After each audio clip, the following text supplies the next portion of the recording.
ধরে এই 70-80 বছর এই পথ আমাদের শ্বশুরেরা এই পথ দিয়ে চলাচল করেছে। আমার দাদি শাশুড়ি পর্যন্ত ভিক্ষা করে এই পথ রেখে গেছে। সেই পথে আমার শ্বশুর মজিবার মোল্লা, ওনার স্ত্রী লিপিয়া সুলতানা, উনি আমাদের পথে দীর্ঘ এই 4 বছর ধরে পাঁচিল দিচ্ছে। পাঁচিলের বাইরে আমাদের কোনো প্রকার হলো যাবার যে কোনো বিঘ্ন ঘটায়, কোনো চলাচলে বাধা দেয় এবং আমাদের কোনো গাড়ি বা ভ্যান, মোটরসাইকেল, আত্মীয় স্বজন কেউ যদি আসার পথে তার হলো বাধা বিঘ্ন করে আসতে দেয় না। আমরা যদি কোনো জিনিস নিয়ে আসি, আমাদের যদি কোনো চাউল বা কোনো বাড়ি কোনো জিনিসের প্রয়োজন হয়, মাজাই করে নিয়ে আসছি, ওখানে আমাদের কোনো প্রকার আসার ইয়া দেয় না। এখন আমাদের এমনভাবে আপনারা একটা সমাধান করে দেন, আমাদের যেন এখান থেকে কখনো কোনো দিন যেন বাধা না হয় এবং আমাদের এমনভাবে করে দেন যেন আমরা নির্যাতন থেকে বাঁচতে পারি। আমরা অনেক দিন যাবৎ নির্যাতন ভোগ করতেছি। আপনাদের কাছে আমাদের একটাই বিনোদন, আমাদের এই পথটা সমাধান করে দেন। আমি 7 নম্বর ওয়ার্ডের মেম্বার মোহাম্মদ আজিবুর রহমান। এই রাস্তাটা বহুত যুগের রাস্তা, আজকে না, বহুত যুগের রাস্তা। এই রাস্তাটা একমাত্র এই লিপি থেকে এদের বন্ধ করিয়ে কেস কাম করিয়ে মেয়েদের ধর্ষণ কেস দিয়েছে চাচার নামে সব। এই মহিলা তার কিছুদিন আগে ওর নিজের ভাই ভিট করা জমিতে ভেঙে পথ বের করিয়েছে। হ্যাঁ করিয়েছে, যেটা করি সেটা বলতে হতো। আর একদম একটা বাজে মহিলা, ওই মহিলা এই গ্রামে কারোর সাথে কারো মিললি, এই পথটা যেন সুন্দরভাবে হয় এই আমরা দাবি। আমার নাম আব্দুল সেলিম, আমার পিতার নাম মুসলিম। আমরা এই সারা জীবনে এই পথ দিয়ে চলি বাধ্যতার আমলে।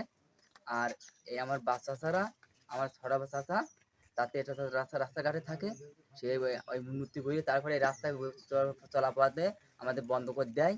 আর ওরা অসম্ভব পানি দেয়, নির্যাতন দেয়, আর মামলা দেয়, করে। আমরা ভাড়া করে খাই, আমরা কষ্ট করে। মজিবার, আমার চাচার নাম মজিবার, আর তার খাবারের নাম সোহেল, তার খাবারের নাম সজীব, আর মেইন হলো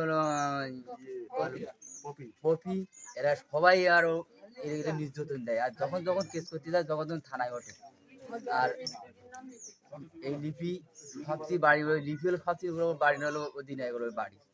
এই যে আমরা নির্যাতন আমরা চাই না। আমরা বসবাস করি কম বেশি, আমরা 50টা ঘরে আমরা বসবাস করি।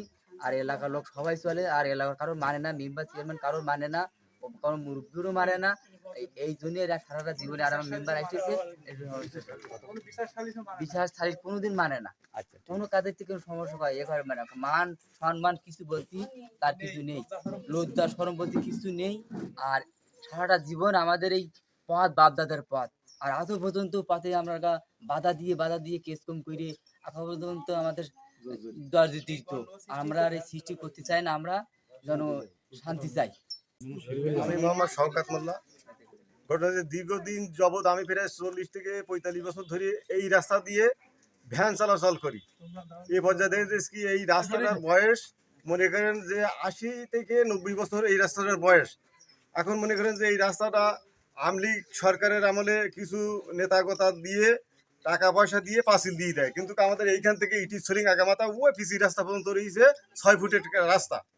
এখন এই মহিলা কোন কায়দায় কোন জায়গায় কোন ফারাজি সম্পত্তি রয়েছে এই কোন জাতে উল্লেখ করিয়ে এই সাইডে নিয়েছে। এইবার নিয়ে আমাদের এই দেখতে যে জনগণের আমাকে এই ভিতরে যে আমরা যে সমস্ত বসবাস করি প্রায় 80 থেকে 90 জন মতন মানুষ আমরা পিছনে বসবাস করি। এই বসবাস করার ওর সামনে দিয়ে যাইতে দেবে না।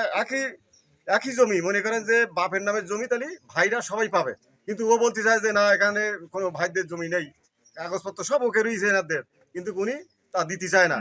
আর এই মহিলা মনে করেন যে সমস্ত জায়গায় লিপি, ওই যে আমার চাচার নাম মজিবারের স্ত্রীর নাম হলো লিপি। এই লিপি মনে করেন যে সমস্ত জায়গায় কেস কামে জর্জরিত, সমস্ত মানুষের সাথে ঝগড়াঝাটি করে কেস কাম লাগিয়ে দেয়। অলরেডি এই মহিলা এত খারাপ যে গ্রামে 100 জন লোকের কাছে শুনলে আমি মনে করি যে 100 জন লোক খারাপ ছাড়া ভালো বলবে না। এই যে জনগণ আরো রয়েছে এনাদের কাছে জিজ্ঞেস করলেই বলা যাবে এক কথায় যে মহিলাটা কেমন। এই আর উস্কুনি নেতা এক ধরনের আছে, সেটা হলো আমলিগি প্রভাবশালী আগের নেতা। এই সমস্ত নেতাদের কারণে আজকে মনে করেন যে আমরা জর্জরিত, এখনো সেই নেতারা মনে করেন যে তাদের লিড দিয়ে যাচ্ছে। তা আমরা চাই যে শান্তিপূর্ণভাবে এটা আমরা নিষ্পত্তি চাই। আমার নাম মোহাম্মদ সোহেল রানা, আমার আব্বার নাম মুজিবুর রহমান, আমি এই বাড়ির বড় ছেলে। এই পথটা নিয়ে দীর্ঘদিন ধরে বিরোধ, এটা সত্যি কথা। এই পথটা পারিবারিকভাবে আমার বাচ্চারা যাতায়াত করে, এই নিয়ে আমাদের কোনো দলাদলি নেই।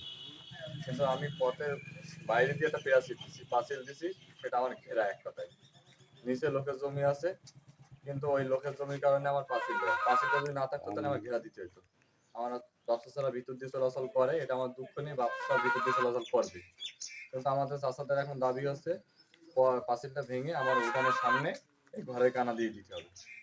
আমার দাবি ছিল যে এই ঘরের কানা দিয়ে যদি আমি পাঁচিল দিই তাহলে আমি বেরোবো কিভাবে, তারা ভিতর দিয়ে চলাচল করে, কিন্তু তারা ভিতর দিয়ে চলাচল না করবে না বলে আমার প্রতি বিভিন্ন সময় আক্রোশ দেখায়।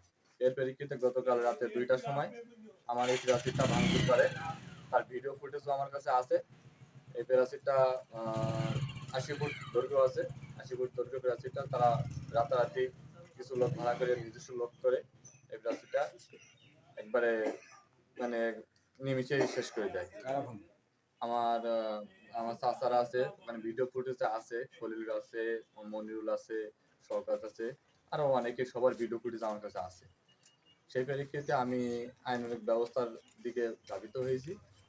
তবে আমার প্রতি এটা জুলুম করা হচ্ছে। তাদের চলাচলে কোনো বাধা নেই, তাদের চলাচল করবে, কোনো অসুবিধা নেই, কিন্তু তাদের পূর্বের বিরোধের আক্রোশে আমার এই প্রাচীরটা মানে নির্মমভাবে ভেঙেছে এক কথায়, অন্যায়ভাবে।